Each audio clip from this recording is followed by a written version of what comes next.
We are way past condemnations and condolences.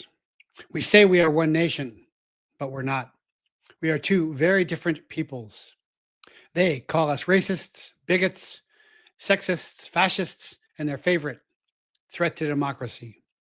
Not to debate, but to label, to demean and dehumanize, because it's always easier to kill when you dehumanize those you murder. Charlie Kirk is dead because the left couldn't bear the thought of a peaceful man debating them and winning. But murdering Charlie is going to be remembered as his greatest turning point, as his wife has just said. The day where America finally woke up to what this fight really is. It's not a civil dispute among fellow countrymen. It's a zero-sum war between diametrically opposed worldviews, which cannot peacefully coexist with each other. One side will win, and one side will lose. Charlie tried to win that fight debate through discussion, through peaceful resolution of differences, and they murdered him. Not because he was extreme or inciting violence or any other hyperbolic slur. They hurled him, they murdered him because he was effective, because he was unafraid, because he inspired others and made them feel like they had a voice, that they were not alone. And he did it at the very institutions which have fomented so much hatred towards conservatives. Don't stand in solidarity with them.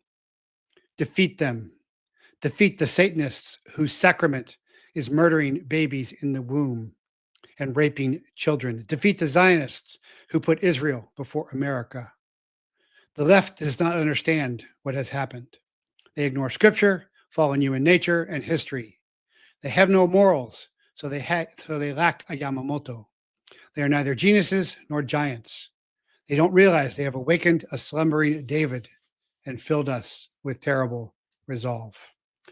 Rape born, orphan adopted, blessed bastard, ex-soldier, spy, and special agent, turned whistleblower warrior, served in sabotage, rejected and redeemed, failed and forgiven, betrayed and saved, rejecting revenge, humbled and blessed, repurposed and redemption as chaplain, leader, teacher, and truth teller. Now America's intelligence officer, following God, leading my family, and any that choose to join on our long Trail of Tears walk to faith and freedom. Welcome, everybody. I'm Jeff Prather, and this is the Prather Point. Very glad to be with you. See you all on Rumble. Nobody yet on X. Very important show today, and breaking good news amidst all of the gloom. I always love to bring some good news because so much of the time I'm giving you sad news or harsh reality, but I have some great news, and my first guest will break that news, but we'll also cover Team America Iowa's anti-trafficking and transhumanism triumph and the Medal of Honor Gold Star Sister Lori Chapman specials announcement. That's the good news. Army veteran and law enforcement officer Matt KUBBLER on SEAL Team 6's Stolen Valor, and United States Secret Service counter sniper John Carmen will be with us as well on Charlie Kirk's assassination. And we'll also talk about PATEL'S Kirk killing script collapsing completely, and my last shooting seminar of 2025 coming up. So there's a lot to cover there. But first, I just want to say I had a great time in Iowa, and Team America Iowa did a great job. If you're not familiar with Team America, you can go to jeffreyprather.com. Join Team America. Team America is a completely voluntary organization. We are in all 50 states, including Hawaii and Alaska. We don't have teams in all of those states, but we have assets in all of those states. And it's the resistance. It's not militia, even though there's nothing wrong with the militia, but it's the resistance in plain sight based upon my special forces and intelligence background. And we work from the ground up, and Team Iowa just did a great job of that, holding a trafficking and transhumanism tyranny summit, of which I was the keynote speaker. I was honored to do that. And then they had a lot of other great speakers, Kathy O'Brien closing it out. And I was really happy to give some awards of recognition to Team America Iowa for their hard work. And they've been with Team America from the beginning. And Team America is very low profile. It's behind the scenes. And so that was a great event. I got some of my stuff there. I got books, signed books, cards, from the event as well. And it was really well done. And I'm really proud of Team America, Iowa. And also Team Oklahoma came in, Team New York, other teams came in. There was just a host of great speakers there, and I got to speak for a whole hour. And one of the ladies said what one of my students says all the time, it was like drinking from a fire hose. A lot of those articles, because I think some new people signed up on Patreon.com, so you can go to Patreon.com and sign up at the $5, $15, or $25 level, patreon.com/Jeffrey Prather.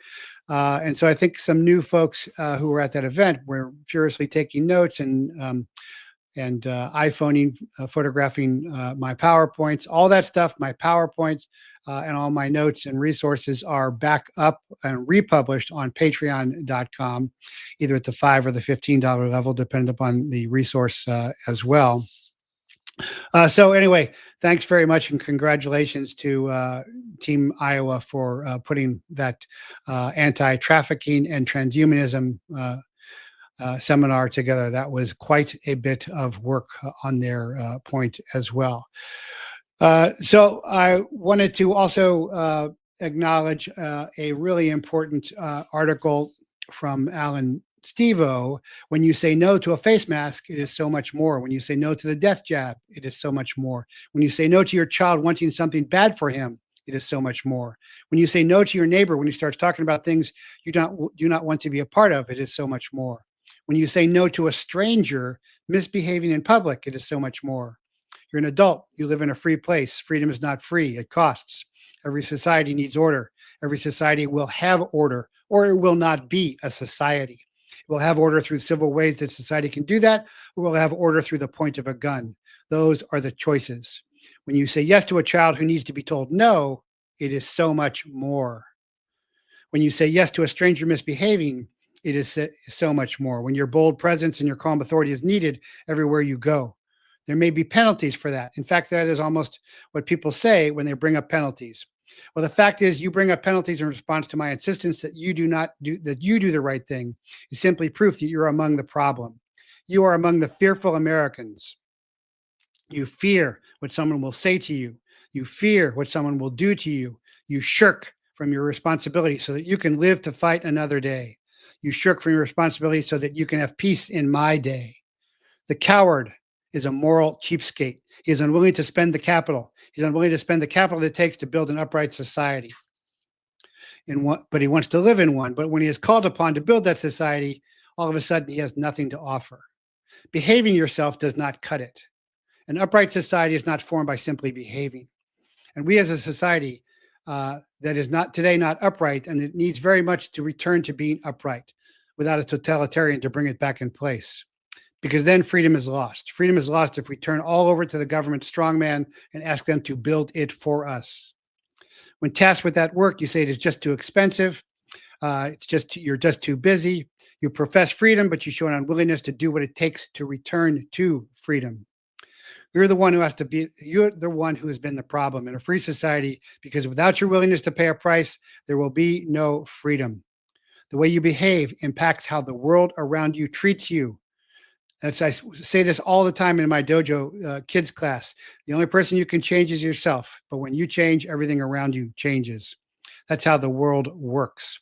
You on your own can be a leader, walking through the world as a responsible man, and consequently as free men, or you can be an unfree man in the world. When you say nothing to a face mask, absolutely nothing, worn in your presence, it is so much more. That's why I call them out as masked morons. When you say nothing to a child who needs to be told no, it is much more. When you say nothing to a stranger misbehaving, it is much more. It's not my job. You throw your hands up. No, sir, it is your job. We are in a point in time where there are no standards. I talked about this on Saturday, about being a virtuous republic. John Adams said we can only be a republic with a virtuous republic, and our morals are based upon Mosaic law, Christic commandments, and the two Autochthonic commandments. Never harm children. All is born of woman. A more moral people is the real answer. A more moral people is the right answer. The right answer is to work on yourself and lead everywhere you go by example. The stopgap answer is more policing, but it will never work. Having an upright man in a community is what is needed. a man who understands freedom, who understands morality.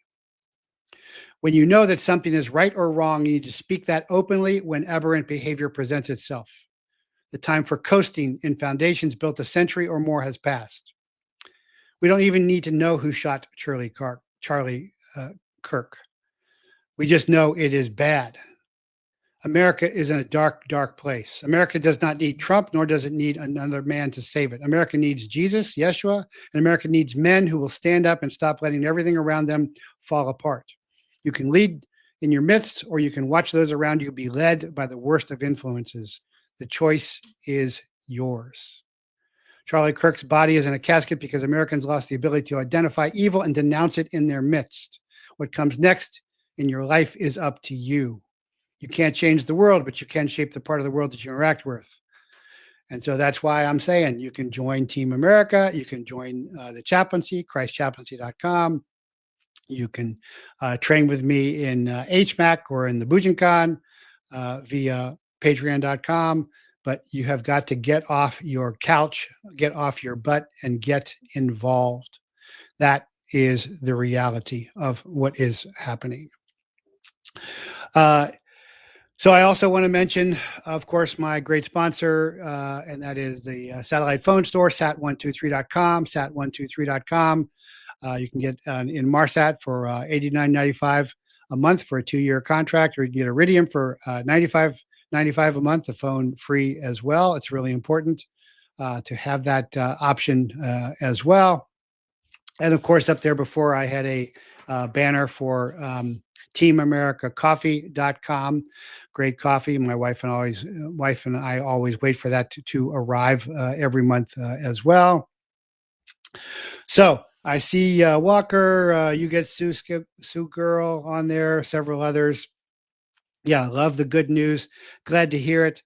So I will jump to that. So I have 2 guests. I have Gold Star sister Lori Chapman. Of course, she is the Lori Chapman Longfritz. She always likes to have her married name. Sorry about that.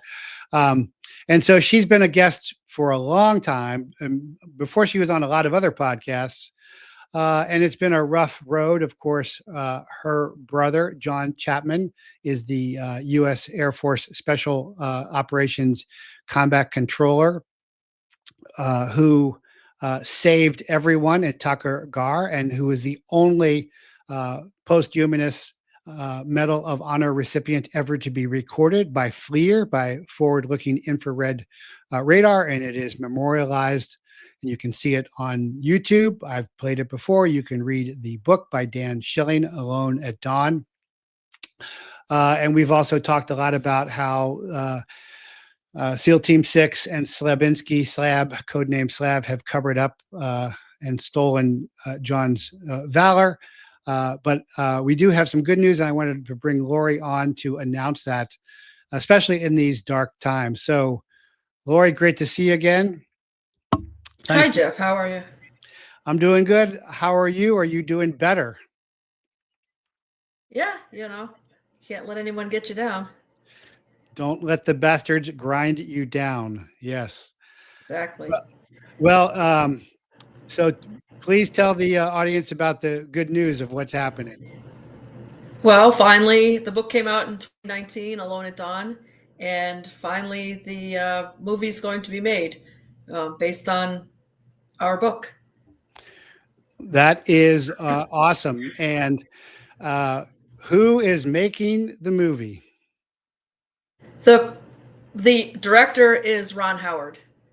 Wow, that's great news. Already been put out. Excuse me. Yep. The production company hasn't made their official announcement yet, so I'm just not revealing any secret because it's already been out there that Ron Howard is directing. So, yeah, I'm excited because I really like him. Yes, I do too. He's a great guy. I did a movie with his dad, a Western, Rance Howard, he's a character actor, years ago. And I said, Rance, how did Ron turn out well? Because he was Opie and Mayberry, and Andy Griffith. He goes, well, we just banked his salary and, lived on mine, and he lived a normal childhood life. And I'm like, well, he's like the only kid in Hollywood that made it. So you're a genius dad, Right. So that is so cool that that's going to happen. I'm so happy for you because, you've suffered so much and gone through so many indignities that I'm so glad this is finally happening. And there's nobody better. I mean, who else could you ask for to direct than Ron? Yeah, exactly. Exactly. I mean, before Ron came along, I was hoping Clint Eastwood, but I'm thrilled that it's Yep. Ron Howard. Yep. Yep. Clint would be a great choice too. I certainly agree with that. So yeah, so it's not much out on that yet, but we're kind of breaking that here, although it's come out a little bit. But so how did you hear about all that? And tell us the story a little bit. I had just heard from people. I actually heard from a general at another event that he had seen or heard about, that my co-author for Alone at Dawn, Dan, took Ron Howard to the unit there in Florida, at least once, I think twice, but I'm not positive about that, to meet with the command, to see, to get a feel for what combat control is, and see the people, what they're like. And that was, I want to say that was almost a year ago that I heard about that. So I've just been, I'm not really in the loop unless I email the producer, and that's okay. I just want it to be accurate for combat control and accurate about John's actions. And from what I understand, it will be. Well, that's really, really important. Yes. I've actually taught at that facility. It's a really nice facility as well. So that's like the best one. It's probably even nicer than when you were there. Yeah, I'm an old guy. Yeah, but it was,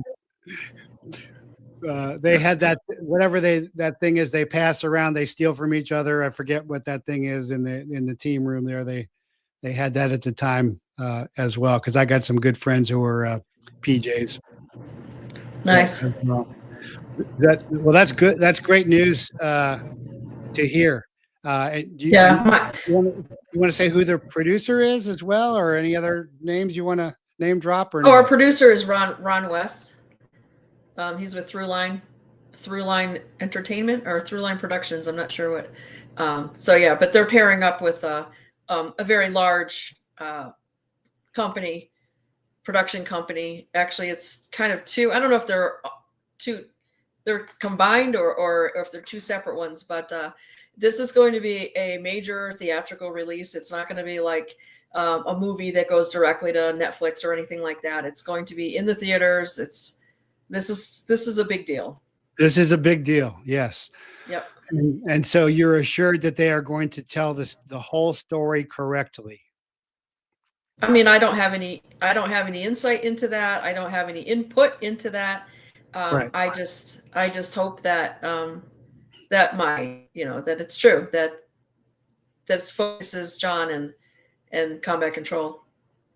I pray that the SEALs are not portrayed to be more than they were in actuality, but I don't know. I'm not gonna trash. I mean, I'm excited that this movie is being made. So, yeah.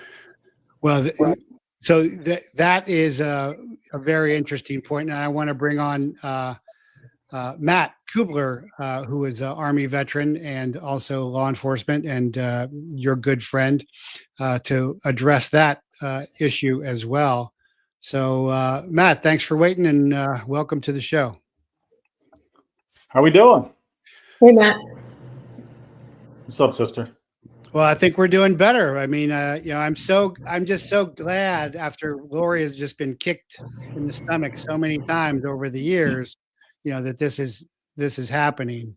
And I just wanted to, bring her back on to tell everybody that. But that does bring up a great question, because SLAB and the whole SIX community.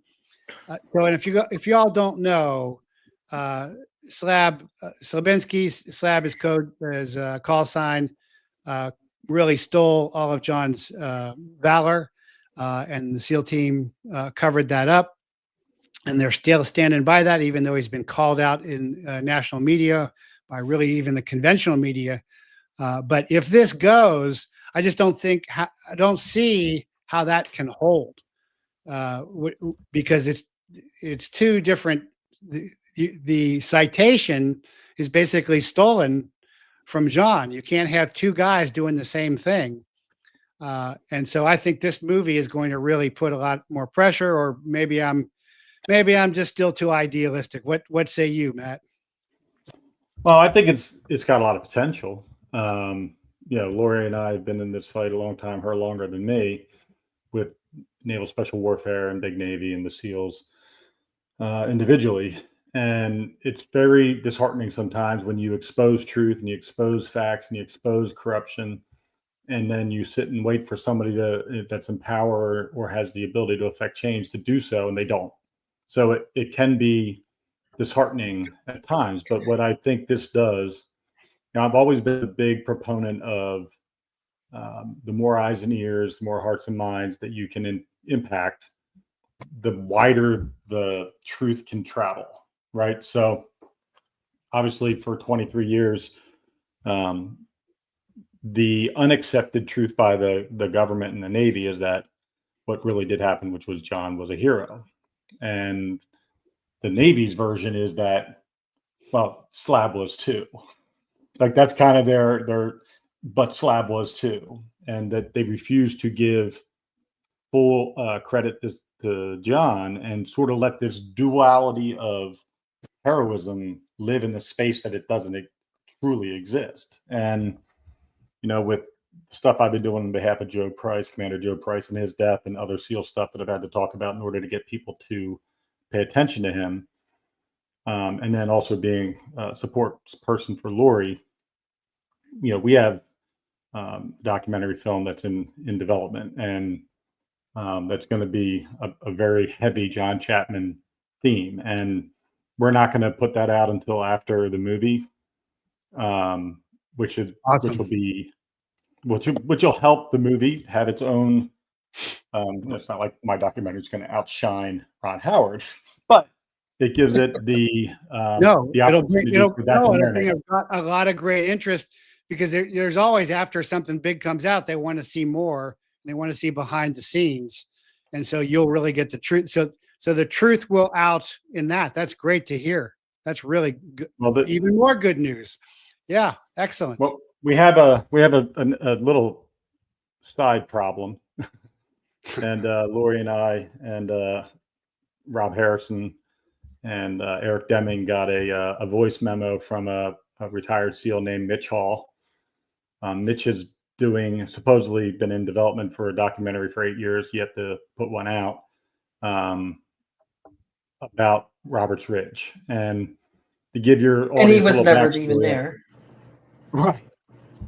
And to give a little backstory in order to set up what Mitch is going to be talking about supposedly in this documentary, when they were trying to block John's Medal of Honor package, the Naval Special Warfare SEAL Team 6 specifically came up with an alternative theory stating that it was basically Taliban on Taliban fighting each other from the position where John was last seen, that Taliban had come over and mistakenly were shooting at each other. And they called the guy that came and took the position where John died as Redbeard. Well, this was debunked at every level throughout the Medal of Honor process, all the way up through to Secretary of Defense Mattis at the time. So that is a proven unfactual account of what happened, and a clear attempt to try to besmirch John and steal his ability to get the Medal of Honor. So, and that's kind of never been addressed fully by the Navy or the Air Force for that matter. No one's really ever focused in on the whole Redbeard propaganda piece. Well, Mitch Hall has decided to make that the center point for his documentary, is that Redbeard is the one that John is wrongly attributed, according to them, for doing the things. The second part of his Medal of Honor battle, they're going to attribute to Redbeard. And they've brought in, sadly, Pete Glaber, who was a Delta Force colonel, I believe, who went on Anti-Hero podcast and pretty much was the propaganda piece for Mitch's documentary. Really? Which was really it was really disappointing to see. Yeah, but his Mission to Men and Me is, I've tried to have him on before. His Mission to Men and Me is a great book, but and he was very key in Tucker up the chain of command. But what I heard, well, there's on nearby mountaintops, there's some Delta operators and there's some PJs from 2-4, and they corroborate via radio traffic, I thought. So I thought that what I have heard, I've been out a long time, is JSOC corroborates John's story, not Six's. Here's what I'll say. I'll say that there has never been a definitive truth defined. No one is standing on, no one in the Navy or the Air Force, what Air Force is, but the Navy or the DOD, they're not standing on a factual story, which is what John did. That's the truth. It's incontrovertible. He is 100%. It should be attributed for everything that he did on the mountain that day. But what they're doing is just allowing another truth to exist in the space where only one truth can exist. And that's the Navy's way of doing things, is to, deny, ignore, and promote. That's all they do. They don't ever admit anything. So it's sad that there's a guy out there who's trying to, once again, at the behest of the Medal of Honor Museum and Britt Slabinski, put out this alternative storyline again that's already been developed, and use that as a springboard to financial gain from a documentary being sold to some company. It's kind of what they're doing, which is great timing that the movie's coming out, because I'm pretty sure a Ron Howard production is going to have a little bit more influence than dipshit Mitch Hall production.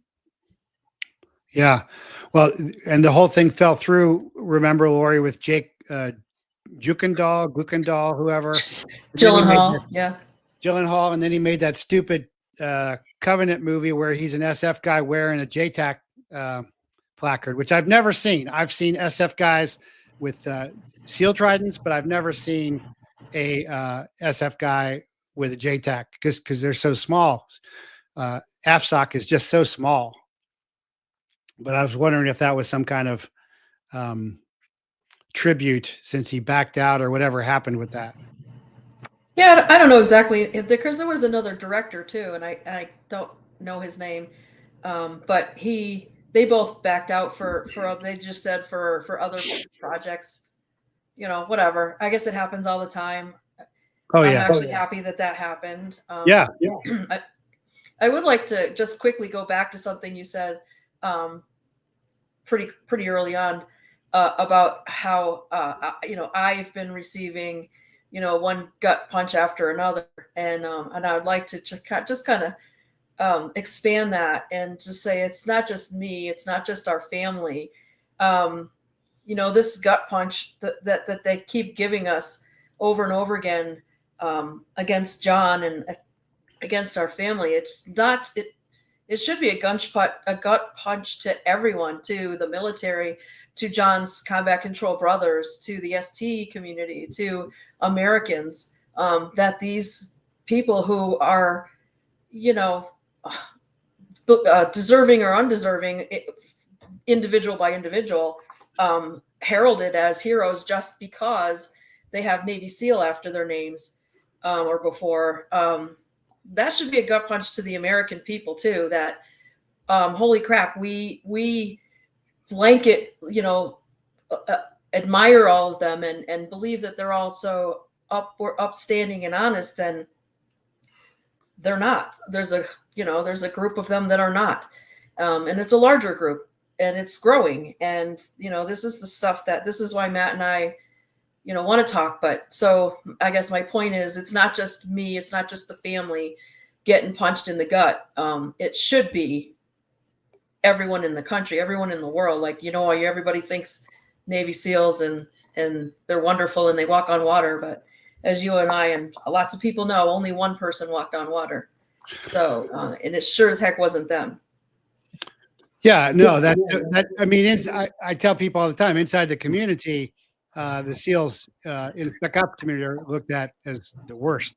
And, you know, we were actually kind of glad to see some good things working out for them. But it isn't just a bunch, it has become institutionalized. This could not have happened without the top command of naval special warfare allowing it to happen. It kind of reminds me of the way, you know, I was a whistleblower. I thought it was a rogue OPR DEA investigator, but no, it was from the top. This is from the top. And so that's why it's and apparently they just got rid of someone, an admiral who was trying to clean things up a little bit. Yep. Or a lot. And they just got rid of him. And yet, you know, they didn't get rid of someone, the admiral, or I don't know, I think he was an admiral, but Geary, who was directly overseeing like training at when, you know, Kyle Mullen died a very long and painful death. You know, he was the training commander, and yet, and he was up for investigation, and then all of a sudden you have the Ryan Zinke and the other SEALs in Congress writing letters saying, you know, oh, you know, he shouldn't be investigated, and then all of a sudden the investigation's dropped on him, the direct commander of training, and then the other guy, the admiral who's overlooking all of this, is the one who gets fired. You know, and they mentioned Kyle Mullen, that whole incident with him, and you know, I don't know a whole lot about military chain of command type of thing, but I would imagine that a direct training commander has more blame, I guess, if the word escapes me, than an admiral overseeing. You know, yes, culpability, than an admiral who's overseeing many, many aspects of that, and the training just being one of them. But that's certainly. I mean, we just, you know, those two SEALs drowning, you know, right off the side of the boat really shows they can't even now do their core mission. I mean, you know, when two SEAls drown, you know, that's saying something. I mean, I've been in the water with them.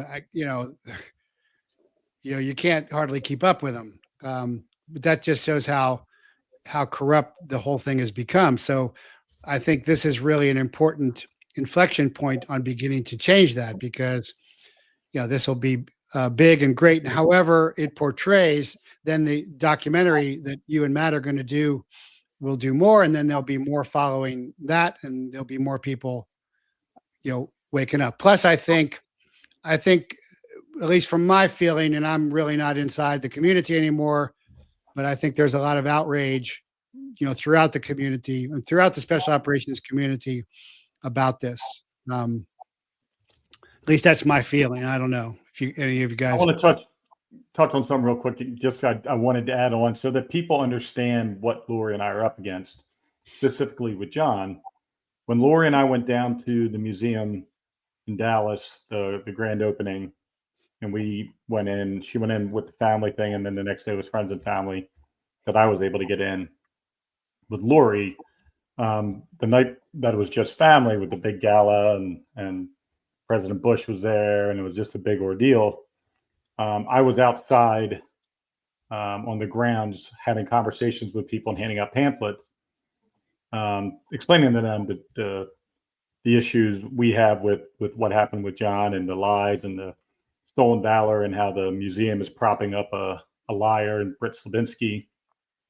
And apparently, and I had told Lori, and we had talked about, you know, are we in any danger going down there, exposing ourselves? And I didn't think we were in danger per se. I said, but they probably going to have people watching us.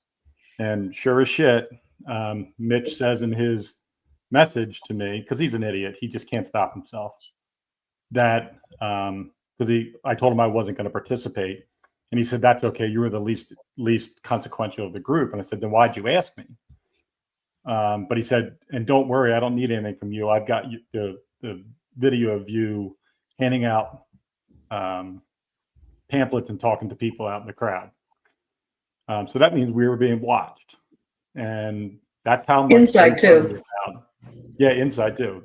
That's how much they worry about what's coming down the pike. Yeah, well, you're being surveilled, and you're being intimidated. I mean, and that's whatever level, that's bullying. What that simply is, and I think that goes with the ethos. The SEAL ethos is, they're also very immature, young. The age set for them, as opposed to what you see in AFSOC and special forces, for that matter.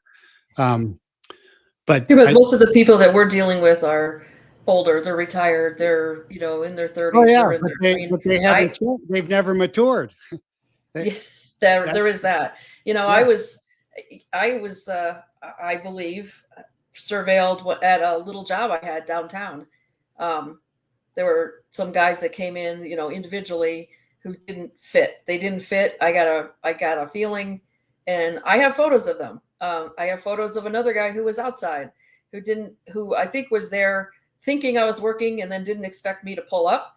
And then the way it was just like, if that person especially was sent to, surveil, then he did a piss poor job.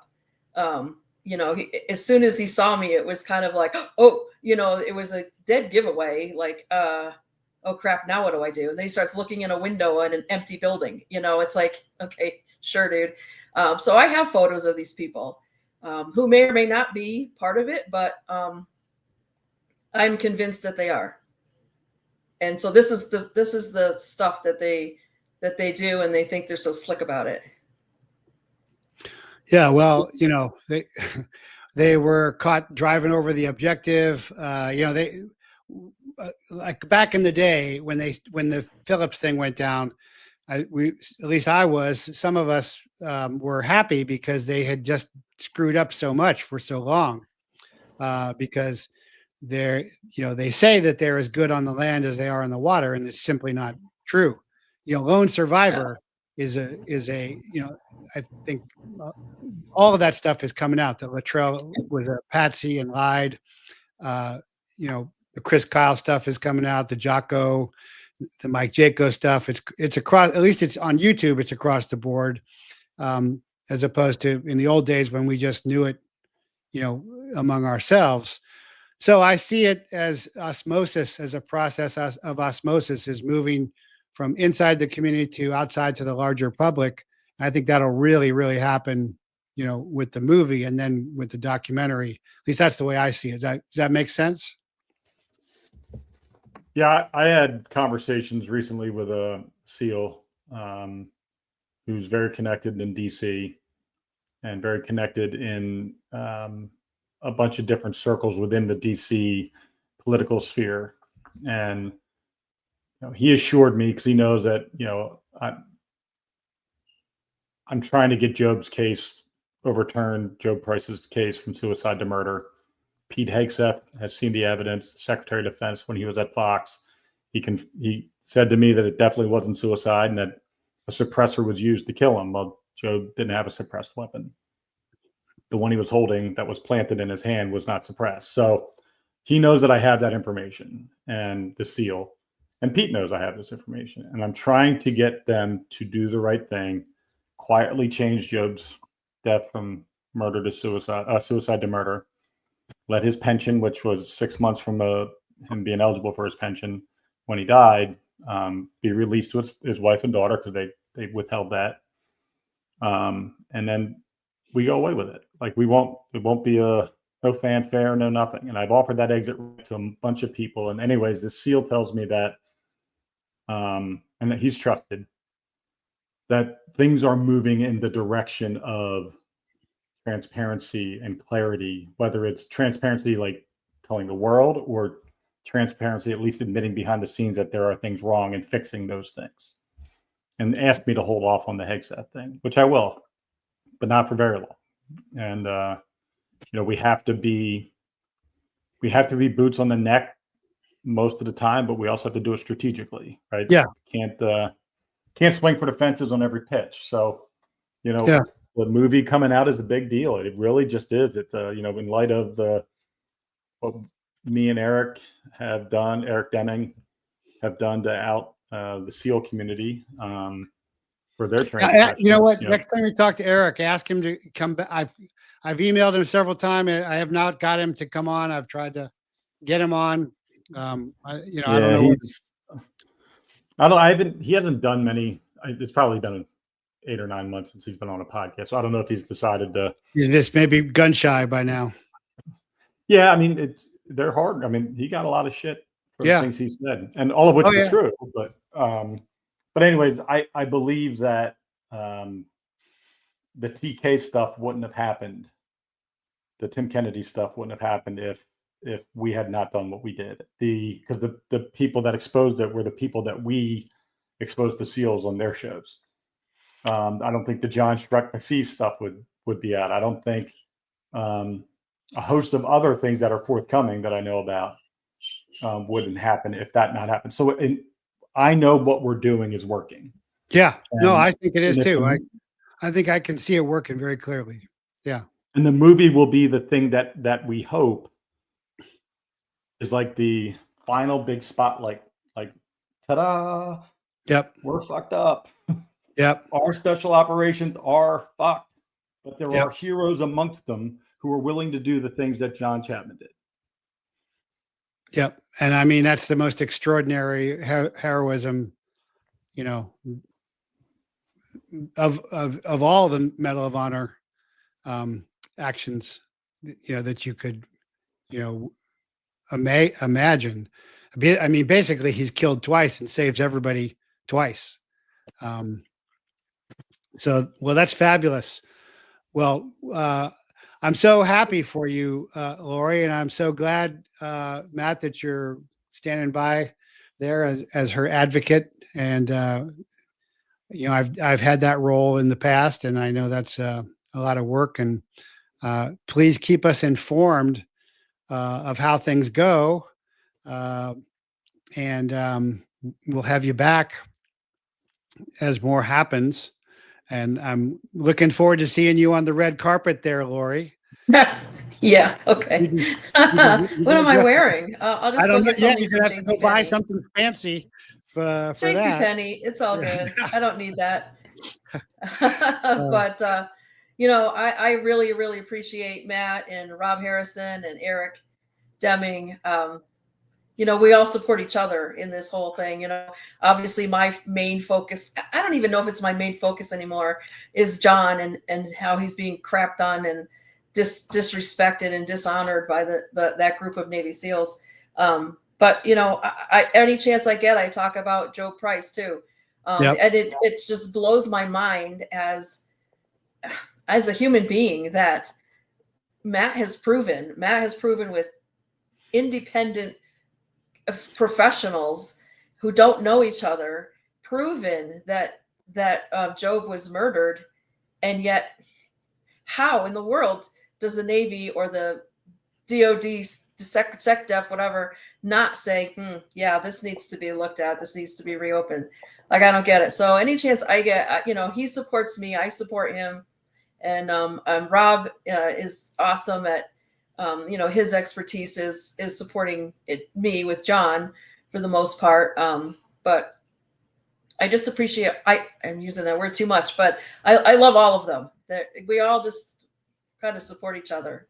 And it just helps keep you going when you kind of sit there and you see something and you're like, how this, like what's going on right now on Facebook is the master class. And Slavinsky is part of this master class of, hey, let Navy SEALs teach you guys how to lead. But in the remarks, people are talking about it in the remarks. It comes up, and doesn't it? Oh yeah. Yep. Yeah. I don't. Slavinsky couldn't lead a flock of turkeys across the country road, and so. No, even the NBC or ABC interview, he looks, like he's trying to sell a lie. He looks like he knows he's lying. I mean. He moves around so much. It's like his body can't handle the lies that are coming out of his mouth. Well, I think like Max says, I think this is going to be the dam breaker for this, and then everything will continue to follow. At least that's what I'm praying for and hoping for you. So Thank you guys so much for coming on, and I will stay in touch. And and after that comes out, then there'll be follow on and the price story as well. I think that's how that's going to flow. I think Matt's got a good plan, and it's really God's plan. But it's certainly good to have some good news in these dark times. So thank you both very much for coming on. Thanks, pleasure. Jeff. Thanks, Thanks for Jeff. having us on. All Thanks, right. Matt. God See you, bless. sister. God bless. Okay, so there's my first two guests, and that was really important to talk about, of the cover-up of John Chapman's Medal of Honor and then Price's murder. But of course, there's more cover-ups as well. And I want to get back to Charlie Kirk's cover-up. So whatever is happening with that,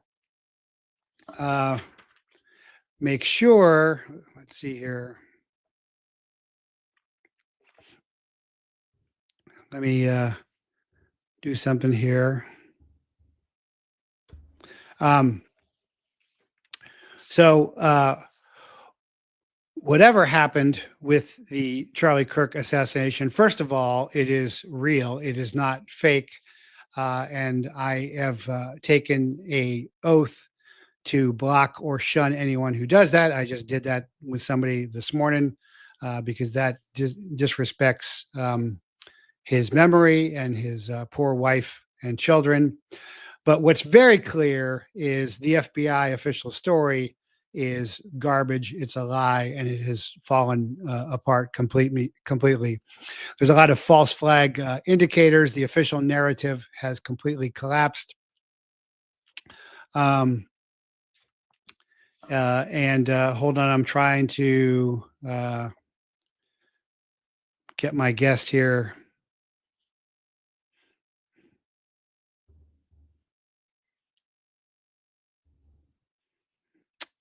On.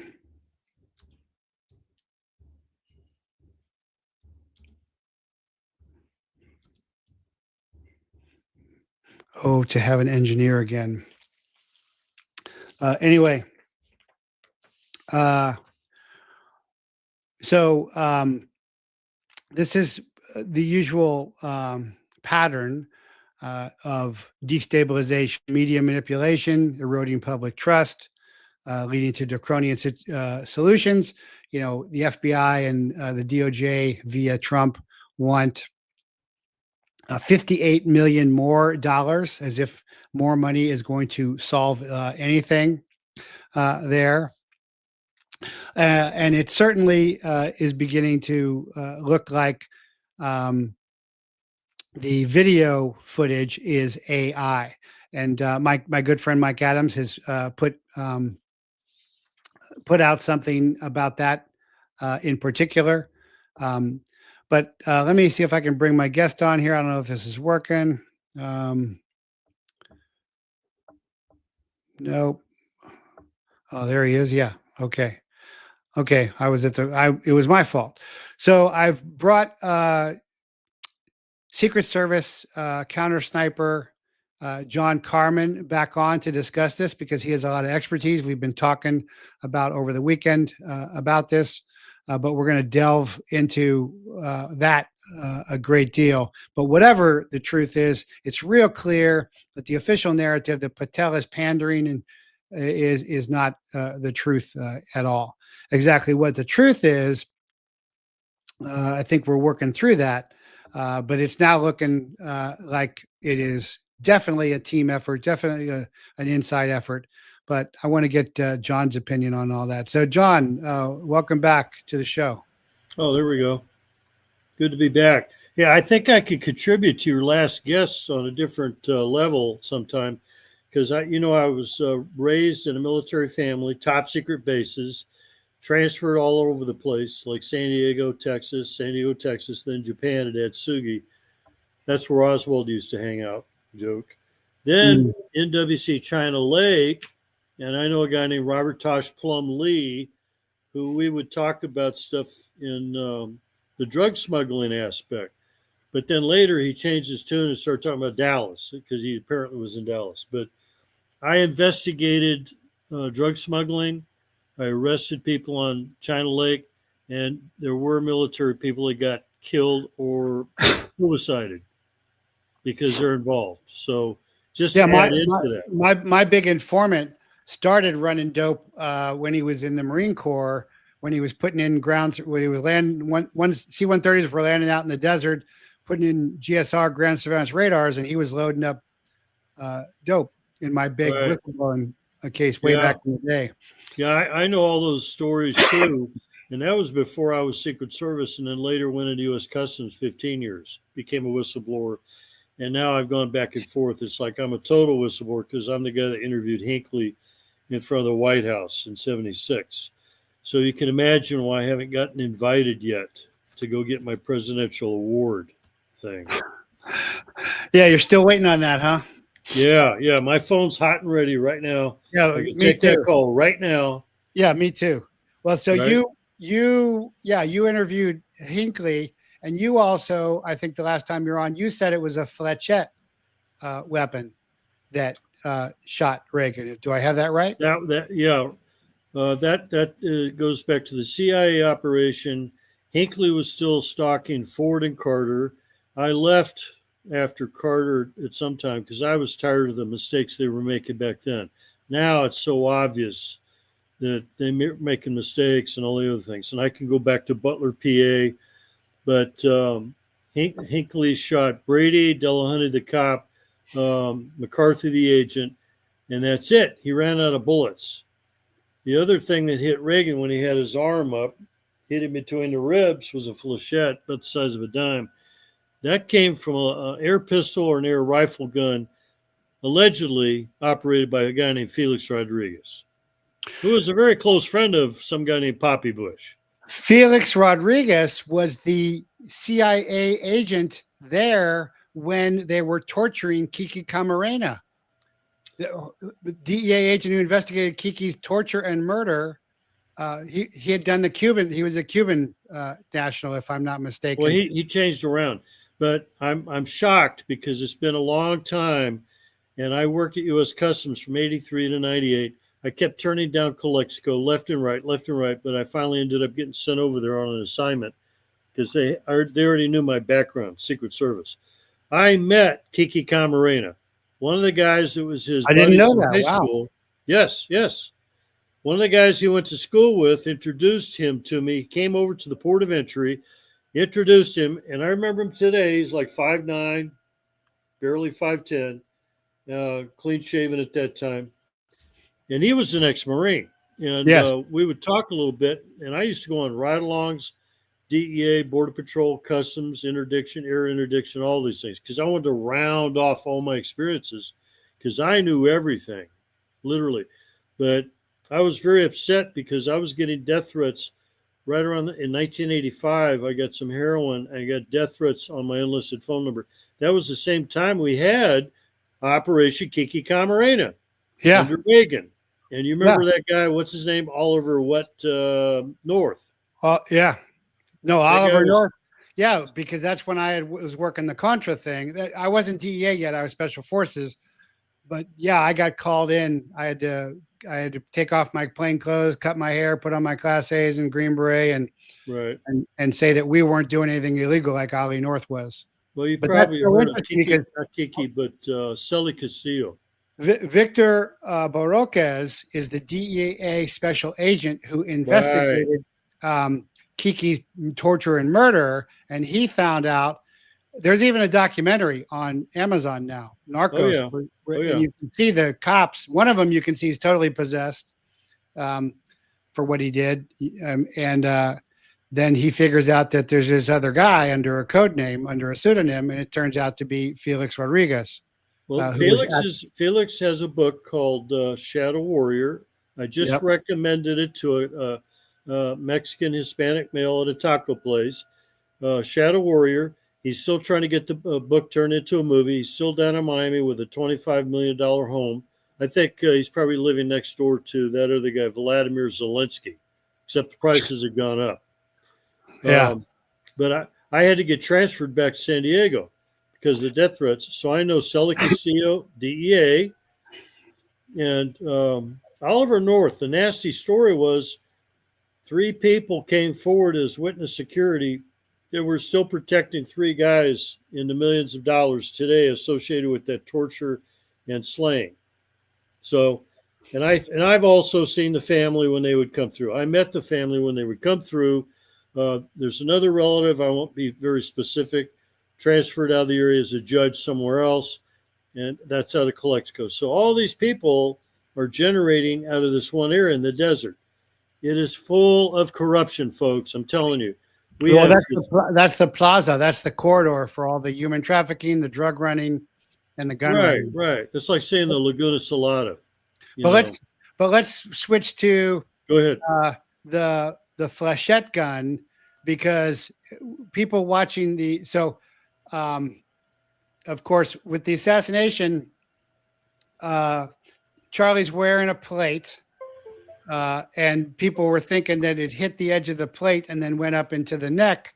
But now it looks like the guy's doing an underarm shot. There's signals. There's clear undercover signals. First off, you agree with me? Those are clear undercover signals where the guy touches his hat and everything and then touches his arm. Yeah, and I got a little thing with a diagram. I wrote it up yesterday, impromptu. I don't agree that he had a bulletproof vest on. I've seen it. I've looked at it. I know what bulletproof vests are. I wore them since the 70s. And if he had something on there that was so lightweight, he had his nipples showing through the front of his T-shirt. I don't know any bulletproof vests that have nipple indentations to do that. So that's another story. But there were at least 4 people. But I saw outlines of the plate that he was wearing. I know. But that's what I looked at very carefully. I saw him sit down. I saw him lean back. The guy's 6'5" or 6". I'm 6'3". If I slump forward and lean back, you're going to see the outline of something. There was nothing. But well, not on his back. No, he didn't have anything on his back. Well, even on the side and the front, there were no telltale signs. But when he got hit by the alleged 30-06 is the quote. We all know it's. We don't even need to talk. It's not a 30-06. His head would be gone. There'd be. I know, but that's what the latest other information. I'll switch back and forth because 30-06 was the gun. Then if it was a 30-06 versus suppressed weapon versus something else, which I'll get into, but you got a minimum of 2 people at the stage, not on the staged area. You got the military guy in black, and he's doing one thing. But let me go back to the guy with a white ball cap off to his right or our left. He's doing the baseball thing. Yeah. All right. I played baseball. Okay. I'm in law enforcement. I know what hand signals are. I watch for signals and body movements all the time, 24/7, especially in the Secret Service. No, those are clearly ball cap touching is common UC signaling. I wouldn't say. I get it. I'm just telling the audience. I'm telling what my opinion on this. Then you got the guy who is a military guy off to his right. And there's a bunch of left wingers out there trying to say it looks like one of the people on the current Secret Service crews. No, that's not Steve Coran, and it's not a Secret Service guy. But you got to wonder, he's adjusting his sleeve and stroking like that as if another signal. And prior to the show, I got a video where he shook hands with a guy from a law enforcement agency, came up to him to shake his hand. And he had something in his hand. Looked like he does a pass. Looks like a thumb drive or something. He does a pass. No, hold on. I was thinking, do you think a guy's going to pass off a challenge coin to him at that time? No, it looked like it could have been a folded up piece of paper. So he took it in one hand, switched it over to the other hand, put it in his pocket. Okay. I saw that. All these unusual movements at those 2 guys. Then you got a third guy who's got a green shirt. Hold on. Let's stop there. So, if that's a thumb drive, that could be some recording because they take down the camera right after. It's well, not I didn't say it was a thumb drive, but I see what you're saying. But there's a camera right behind him that records everything. It did not look like a thumb drive. It was a little bit bigger and squarer, like a folded up piece of paper. Okay. The thumb drive didn't look like a thumb drive. I mean, I've got one laying around here. I mean, it could have been a disc. A sand disk? But we totally, first of all, we totally agree that the official narrative is garbage. It's, but Yeah. the FBI is lying about it. The PATEL'S Well, trying they're to make still it work. catching up. Just still catching up. Over an Oh, I hour don't think they're ago, trying to catch up at all. They're not interested in catching up at all. They're interested I in know, but covering up. I'm doing all the speedy stuff. I'm always catching 100 sources. Kash Patel's already testified in the last 2 hours. There's over 20 people that are involved. Tyler put out stuff about wanting to kill or put down a person. Oh, well, if that's you- new. So Patel has now said there's a conspiracy. There's 20 No, he's folks quoted involved. it. He quoted the comment, which was something to the effect that I heard Well- Bongino said that too. the hate speech thing is not going to get negotiated. It's that bad. So if you hate somebody that bad, it's not going to get negotiated, and try to make peace or try to reason it out and all that. Okay, I get all that. The guy's also posted stuff on media that he's sorry about some things. He's not going to be seen for a while. He's going to disappear, blah, blah, blah, blah. He knows. That's before he got arrested at his house. So all these things are falling into place. What really gets me, not only do we have several suspicious people, one guy to the right, one guy to the white hat to the left. We have a guy with a green shirt. Now the green shirt guy had a strap like a fanny pack. And back in the day, we all like to carry fanny packs. You carry a gun, you do that. He had a fanny pack on one scene, but now I have to apprise everybody the fact that AI is heavily involved, especially immediately after an assassination. Immediately. So No, at you one said that point- the other day when we were talking, and I've since seen Mike Adams come out with the rooftop jumping off, and it doesn't look like a jump in the CCT camera footage, which happens. It looks like it's AI modified. Well, look, whole- if I was back to 22, I could jump off a roof carefully too. That's about an 18-foot drop. I'm 6'3". I drop down one level, I can drop another 12. Oh yeah, me too. I did all that. But what I'm saying is there's a guy walking and he's by the tree, and then he doesn't continue to walk. Now, there are gaps in CCT footage, but it doesn't look like he's also the jumper looks like he's partially transparent. But of course, then it doesn't. The weapon isn't jumped, and supposedly the weapon is taken down from the roof with him. It was wrapped up. He had something wrapped up in like a dark towel or a blanket or something.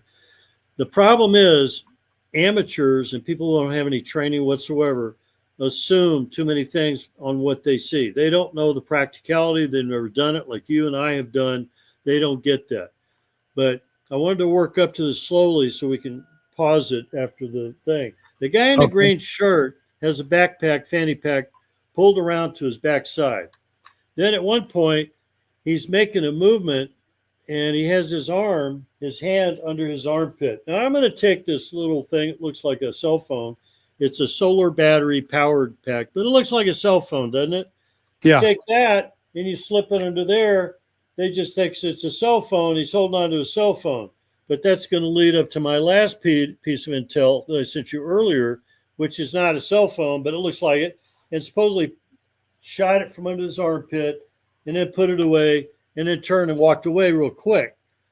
Most people who aren't trained don't know what the heck that was. They don't get it. They can't put two and two together. And it was almost shaped like this. It was dark in color. And if I covered up my fingers over it, what does it look like? You don't know. It's interesting, right? The first one was dark, outline of a handgun like a semi-automatic. Then another video of the same movement comes up, a stainless steel metal type of a handgun color. Now I'm thinking it's AI because somebody's going in there altering the color of the metal, and I wouldn't use a flashy stainless steel anyway. Of course. Yes. Let alone a suppressor. That's the other section we got to get into. So you're So saying that guy? it's a cell phone gun or? Well, hold on. That's what I was going to bring up because I'm aware of these things. I have to be aware of things that look like something else. There is a 380. I sent you the pictures of it. It's a similar device that looks like this, and all you do is break it open, and you've got a point where you can pull the trigger 2 times, 2-shot Derringer basically, And a 380 at that close range will do some serious damage, hollow point or not. Now, when the guy got shot, he turned away. The guy in the green shirt, he looked military. He had a Secret Service looking earpiece, not like this, in his left ear. And it's usually clear with an air tube because they don't want to run wire all the way down because of the RFID. Another guy, a fourth person, is spotted behind the rail to the right of this woman with the striped dress who's standing there with her cell phone and not taking pictures. This guy's making weird movements with his hands. This is what really throws me, because why would anybody be making these kind of movements, reaching for something? His arms in front, he's obviously a white male, a white shirt, and he's pulling up his hands like he's got something, and you can't tell what it is because it's his hands. And he's doing like this. He's doing like that. Maybe he's pretending to do it at the same time, right before and exactly at the time that KIRK got shot. So you got one guy making these movements, another guy who did the hat movement, another guy who's got something under his armpit, who was the closest one suspect, could have had one of these, a special handgun that's shaped like a cell phone.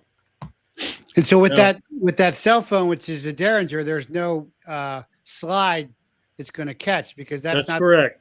That's not the position to shoot a semi-automatic. That's correct. That's correct. Arm. And what I was going to tell somebody there's also no, if it was a revolver, there'd be flash powder, but that's so that's you'll get some flash. You may even get a little bit of smoke. But what somebody else was trying to say was, oh, that guy's flinching, or he's flinching. Do you shoot and flinch? Of course not. Of course not. That's right. And I expected you to say that. You better say that with your background. People would say, oh, yeah, the guy flinched when he's shooting. He's flinching. Excuse me. I went to the range every month in Secret Service till I was sick and tired of it for 3 years. And no matter what, every month, we qualified more months in a row, every month, biannual. Secret Service guys can shoot. Yeah, I've shot with them. They got to be able to. Exactly. We do it in our sleep, you know. Yeah, the whole thing is not like, oh, that guy's flinching. Yeah, of course not. Amateurs. But, yeah.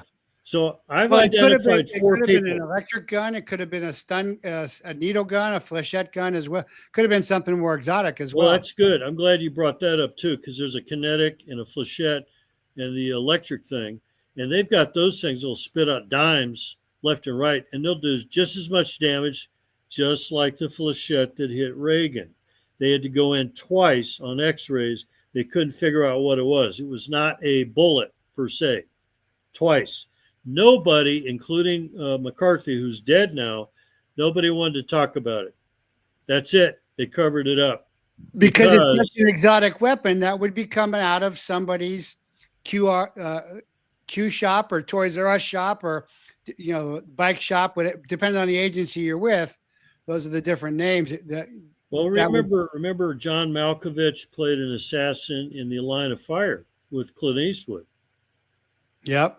You remember that, right? Sure, yeah. I mean, he had a little device that was smaller than this alleged cell phone, like a regular cell phone, flip phone. But he had it so it had 2 shots, no slide action. It's a Derringer.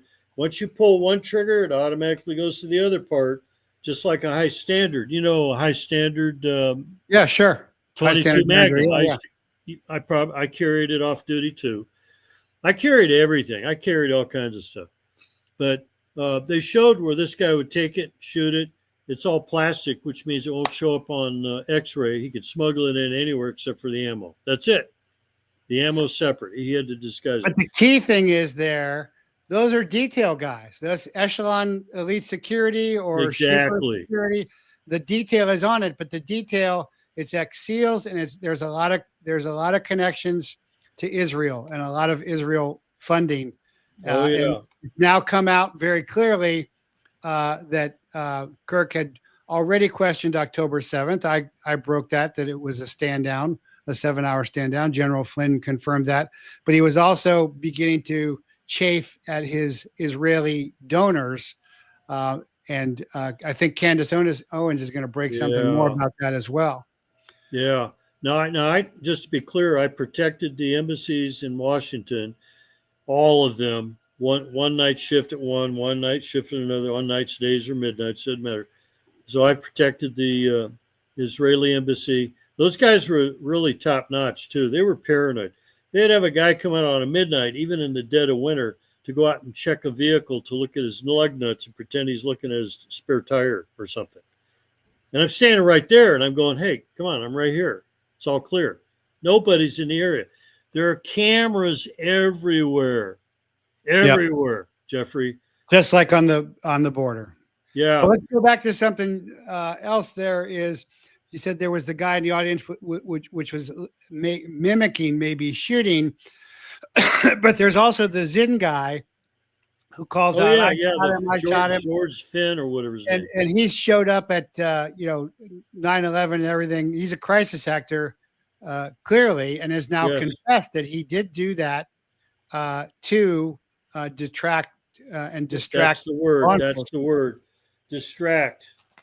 So if there's one doing it, there can be more. So, I use all the time. So what's your number of co-conspirators at this point on this? 6? Well, so far I was going to mention the 5th one, which would be Tyler at the building on the roof. So that's 5 people right there. Kash Patel announced about 2 hours ago they've already got an interest in over 20 people because of the back and forth on social media and communications. So there's a bunch of them, believe me. But if you look at all the people, including the long-haired guy that jumped up and turned around and he's trying to cheer after a guy just got killed and there's blood gushing all over the place, Well, I don't know if you can connect him in, though. No, but it's just, he just wanted to go turn around and like, yeah, he wanted to cheer about it. And while I'm thinking about it, when they took Kirk's body, I couldn't identify his body because he was covered up by 4 or 5 security guys. They rushed him to the back to another vehicle, past the other guy who had a white hat and a white golf shirt, like the guy that earlier did the signal. But I didn't see the green shirt. I didn't see the guy with a black shirt, the military looking guys. So he had another team. So not only is there not any bullet and we got no autopsy, but also far, the camera gets taken down. And the FBI doesn't take the camera down. Usually it's the FBI covering the scene up, burning at Waco, water in the roof at Butler. But in this instance, somebody else took the camera down. That's a crime scene. Oh, yeah. Where's that? Where's Patel or Bongino saying anything about that? Yeah. Well, I'm going to tell you right now, Dan Bongino and I don't see eye to eye on a lot of things. Oh, Bongino, they're both worthless. They're both I'm being nice. I'm being political now. If he was to go before Congress again, or if he ever goes public and says that name Crooks again, I'm going to tell him he's full of shitson and he's lying because he is. Because the guy that got shot on the Butler, PA incident was Maxwell Urich. Maxwell Urich had gauges in his ears and he had nibbled off the tops of his ears anyway. Different guy, different nose, different lips, all that. So I agree. All that's been changed. That's a cover-up. That's under Kimberly Cheadle, the female director of the Secret Service, who should have been immediately taken somewhere, like Gitmo's a nice place, and given waterboarding instructions and got the information. Otherwise, why did they confiscate all of the cell phones from those people in the detail that were not properly trained, plus the extra snipers? So I know we're going off on a tangent on that stuff, but still, it reeks of it. Too much control in the wrong hands. Biden, Harris, you name them. So it smells to high heaven what they're doing. I'm going to tell you something else we haven't discussed. Nobody else has had a chance to. Is that towards the end, I was going to bring up the thing about a spotted drone. Yeah, there's a drone. Yep. Now think about this. I've seen UFO footage. I've seen UFOs that look like drones speeding through the sky. And unless you have a high-speed digital camera, you can't see it. And a guy pulled one off. He was just out scanning a canyon area in the hills, mountainous area, nice green plush area. And he was doing it for some sort of a special archaeological thing or whatever project. Takes it home, slows it down, and then he saw the shiny thing going through the air like a shiny disc or dime or a saucer. Let's just be clear, it was a saucer. and you couldn't see it unless you slowed it down. The thing on the high-speed film at the location where Kirk was shot was left to right, and that was not a simple four-bladed propeller-type drone where people were out there just surveilling and taking pictures. This thing was high speed, zip, zip, taking pictures of everything. And if they did air surveillance, took everybody's picture that was there, they've got everybody's face on facial recognition, hopefully. Yeah. So you agree with me that there's drone footage, and if not, then there's satellite imagery. Yes. Yeah. Same as Butler.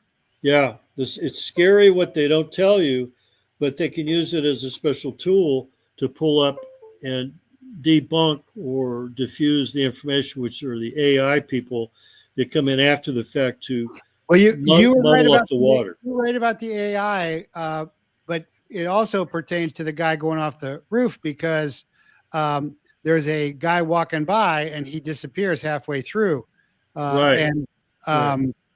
And the background changes as well. And so Mike Adams was working on that as well.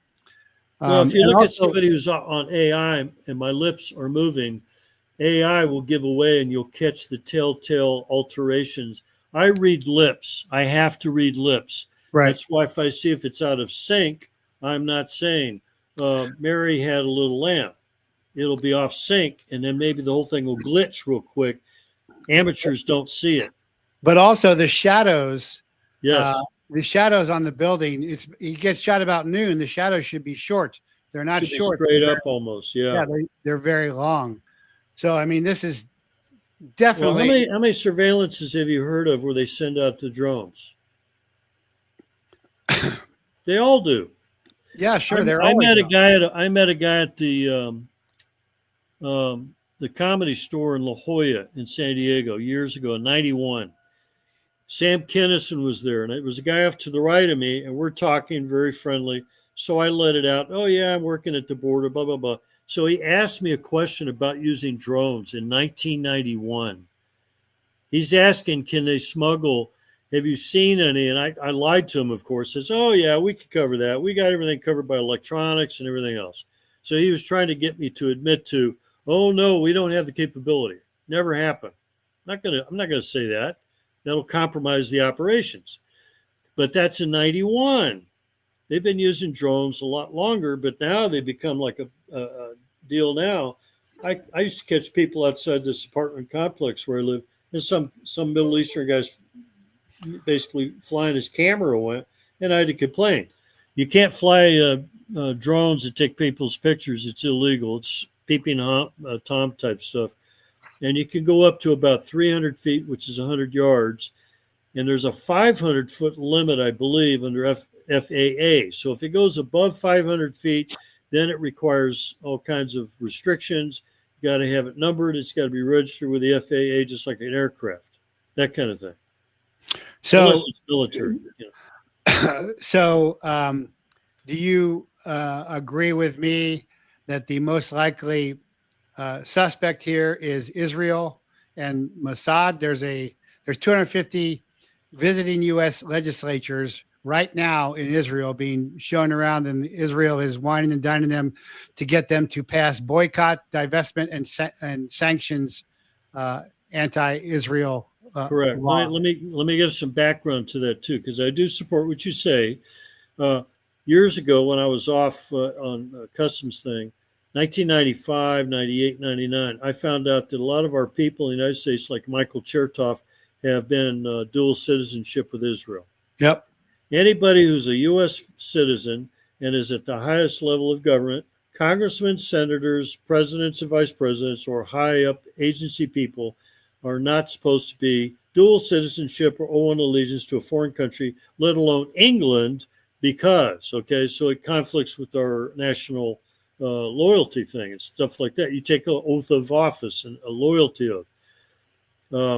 I've seen it before. People are getting paid lots of money. And then who comes up after he criticized, I believe KIRK criticized the Israeli thing. And guess who comes up right all after within hours but Bibi Netanyahu. He was a friend of ours. That's not like one of those mob movies. He was a friend of ours. Yeah, and he denied having anything to do with it. The only country that came up and said we didn't have anything to do with it. Exactly. So that's what will happen. And I've had communications with that guy years ago, email, BB Netanyahu at whatever IEL.com thing. And now the attitude has changed. It's totally different now. These guys are out in the open. They're taking our money, tax slave money. Biden is giving away our tax slave money to Zelensky. They want to start a war, and they're stupid about it. Putin's not going to stand down on that stuff. He's going to take action just like anybody should. But when it looks that bad where they're coming over with their hands out, I need more drachmas. I need more shekels. That's what they're doing. I got a question for you. Which pocket does the president keep his yarmulke in? It doesn't matter, does it? No, it doesn't. If there is a rumor that he did convert, and oh yeah, he had to do it 3 times before he could finally get converted. And Kushner is already a Jew in the family. Yep. Well, the family. I should clarify. I get it mixed up. There's Jews, Zionists, Ashkenazis, and Zionists thing back and forth. So yeah, some good, some bad. But if you're a goy, they're going to keep goy slaves in the afterlife, Joe. A goyim, yes. A goyim, yes. Derogatory term for subhuman for non-Jews. Infidels. Yeah. So I think that they changed their lone gunman story because it was just falling apart. Well, that's a good point, because once they lose the Lee Harvey Oswald status, remember what happened to Martin Luther King Jr. And I met Martin Luther King Sr. at the White House, Coretta Scott King, Jesse Jackson, who was involved with the Martin Luther King assassination, because somebody called him up and said, hey, Jesse, I'm paraphrasing, hey, Jesse, we need you to get the Reverend Martin Luther King up to the 3rd floor because we need a clear shot. He's too low. What does he do? They switch him up to the 3rd floor in Memphis. That's the Colonel Dan Marvin book, the Elite book. I talked to him one time just before he died. And then James Earl Ray. What's James Earl Ray doing? He's the patsy. He was told to sit in a hotel room nearby across the street with a rifle that he had, give it to him, or had anyway, and told to wait for a phone call. Then after the shooting, they came and busted the door down and arrested him. How perfect does that look? Same scenario. It's the same scenario. I mean, it's even Mauser. Initially, Oswald's rifle was designated Mannlicher Kirkano. It was a Mannlicher, but initially they thought they called it a Mauser. Oh, yeah. But it's interesting because I looked at the rifle. Somebody said, "Oh, the scope was put on backwards." I've seen that happen. It was like they put it on real quick and forgot. You know what I mean? Well, the one they showed was a Remington 700. The scope was too far back. You'd hit your you're gonna poke your eye out. Yeah, you'd poke your eye out. Yeah. But you got to wonder about it. Where do you think this is going to go? You just think they're just going to cover it up like always, even though it's... I have been bugging certain people. I won't mention Bonjean or Akash Patel or some other people at the White House. They know I'm watching. They know we're doing these kind of shows. They have to know. And if they can't get it from other sources of intel, they're going to have to go watch the show and figure out what we're talking about or others, because we're talking about what an experienced person with a background like you and I have. When they get other people out there, they're going to say everything else in the world and say it was a squirrel in the tree. He wasn't there. He could have been sent up there without a gun, or a gun was planted there and then somebody else shot him, and then he just ran away to make it look like he did a gun. You see, he's running away, carrying a gun. Then they found a gun. Is that the gun? We don't know the ballistics yet. And you mentioned earlier about the forensics. I want to hear what the autopsy shows, where the wounds are from the left, the right, or the center, or the chest, or what. Yeah, we're still waiting on the crooks. Exactly.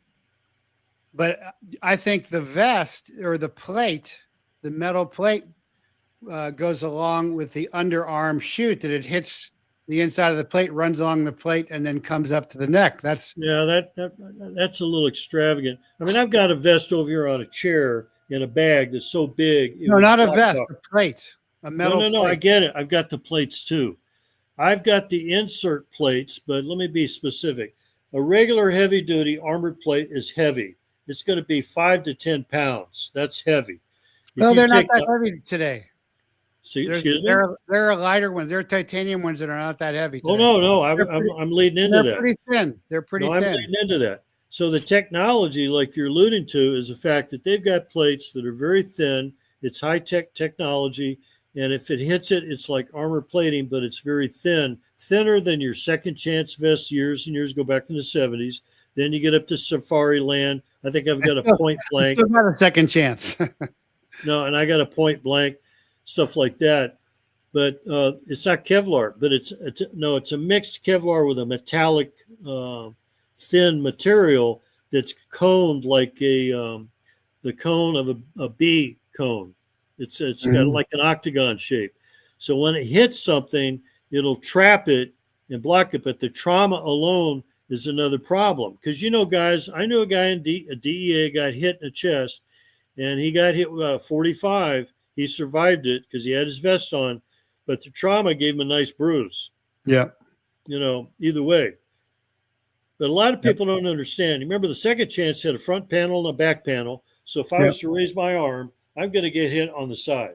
There's no if you're agreeing with me about the underarm shot, then possible, yes. How does it end up on the? Well, here's the problem.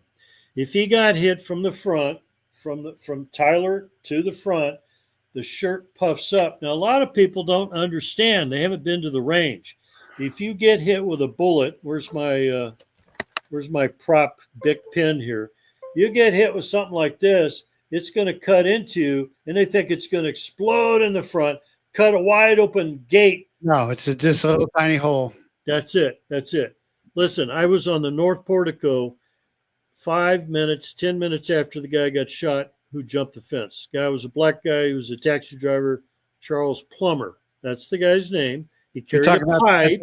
At the White House. That's at the White House in North Portico on a midnight shift around 11 o'clock. And I was getting ready to relieve the guy, but he had to shoot the guy first. He could have waited 15 minutes. I would have done it, right? That's sarcasm, folks. And then he got hit with a 125 grain Treasury load hollow point with a copper jacket. It didn't open up. It went into the sternum. It spun around a little bit, which killed him instantly at the heart. It didn't open up. That's the first thing I was looking for. Did it open up? Did it do its job? Then why aren't we carrying hot loads from the Uzis, which we had in our Uzis? 148 grain subsonic, 147 grain subsonics. What did you think about that Secret Service guy who missed at 5 feet 5 times at the golf course? The second, you're talking about Wesley Routh? Yeah. Okay, Wesley Routh. He goes out there. He's got two inserts from a vest on the left side, hanging on with a wire like a coat hanger or something, and another one there. And he's got a sighting scope. He's been there for like 12 hours. I'm surprised he didn't get an Uber Eats or a delivery for pizza there. That's just outrageous. And then the guy comes out and he sees something like a flash of the scope or a metal object. He was sticking the rifle right through the fence. Anybody could, a Boy Scout, Cub Scout, Girl Scout could see that. Anybody. Which you never do, by the way. Right. But what do you think of the Secret Service guy missing 5-6 times? Well, I will tell you now, I will criticize the guy and say, look, if it was me and I had a multiple magazine, I would be aiming and shooting and running right towards that target until I heard somebody scream or go down and reload again and keep going. These guys don't have it in them like that. They don't have that. It's kind of like you run towards the threat. These days, with all the Democrat, communist, socialists, no, stand down. Let the shooter, the trans shooter. We can get into the profile of the trans shooters, like Audrey Hale or something. And they say, "No, let him go through there and shoot all these kids up." No, 2 Border Patrol guys went to a shooting, and they went straight in there to go after the threat. while the other cops are sitting around twiddling their thumbs. That was bad. But since I brought it up, there is a profile. These people are on social media. They're gamers. That's the worst thing, is the gamers. They imagine in their heads that's all they've got to go out and shoot something. And there's a military game. I forgot the Call of Duty. That's what it was. Call of Duty or something. They live this stuff. They vape too much THC, and then they go out and actually do something, and then it's all messed up.